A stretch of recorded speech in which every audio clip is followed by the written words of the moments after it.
बिस्मिल्लाहिर्रहमानिर्रहीम। अस्सलाम वालेकुम गाइस, कैसे हैं आप सब? उम्मीद करता हूँ ठीक होंगे। आज मैं आप लोगों के लिए पाकिस्तान नेवी की जॉब लाया हूँ। इसकी लास्ट डेट अप्लाई करने की 24/10/2021 है।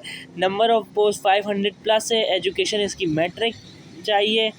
नंबर ऑफ़ पोस्ट काफ़ी ज़्यादा आई हुई हैं। Sailor marine matric with science से की हुई 60% मार्क्स हों। Sailor technical matric with science 65% marks.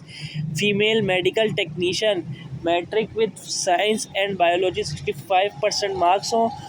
अगर आपने मेरे चैनल को अभी तक सब्सक्राइब नहीं किया तो सब्सक्राइब कर लें। हमने जल्दी से अपने सब्सक्राइबर कंप्लीट करना है, जितना मेरा एम है, तो इसलिए चैनल को जरूर सब्सक्राइब करें। ये इसका ऑफिशियल एडवर्टाइजमेंट है। टेक्निकल फीमेल मेडिकल टेक्नीशियन सिर्फ ख़वातीन के लिए। मेरीन मैट्रिक साइंस वो मैंने आपको बताया। यकम जून 2022 16 से 20 साल 17 से 21 साल इसमें उम्र मांगी है। मेरीन में 5 फुट 4 इंच सेंटीमीटर में भी लिखा हुआ है। ये 162.5 जिसमें ख़वातीन अप्लाई कर सकती है। उसके 4 foot 8 inch 142 centimetre 5 foot 6 inch. Registration मोरखा 10 अक्टूबर से 24 अक्टूबर तक। तमाम उम्मीदवार के लिए ज़रूरी है कि एंट्री टेस्ट वाले दिन रजिस्ट्रेशन स्लिप पर दी गई हिदायत के मुताबिक तैयार होकर आएँ।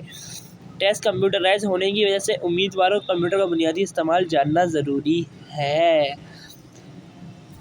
एहलियत की शराइत और ऑनलाइन रजिस्ट्रेशन के लिए पाकिस्तान नेवी की वेबसाइट www.joinpaknavy.government पर विज़िट करें। आपने अप्लाई किस तरह करना है? आपने इनकी ऑफिशियल वेबसाइट पर जाना होगा और उस पर आपको अप्लाई करना पड़ेगा ऑनलाइन। ये आपको मैं वेबसाइट पर इस तरह मैंने ये बना दिया है, आप लोग देख लीजिएगा। www.joinpaknavy.government.pk इनकी आई हुई होगी न्यू जॉब, आप उस पर करके अप्लाई कर सकते हैं। अगर आपको ये मेरी वीडियो अच्छी लगे तो चैनल को कर देना सब्सक्राइब और वीडियो कर देना लाइक। लेकिन फिर भी अगर कोई क्वेश्चन हो तो कमेंट करना। ये आपका अपना चैनल है, आपका भाई ज़रूर जवाब देगा। अल्लाह हाफ़िज़, नेक्स्ट वीडियो में मुलाकात होगी।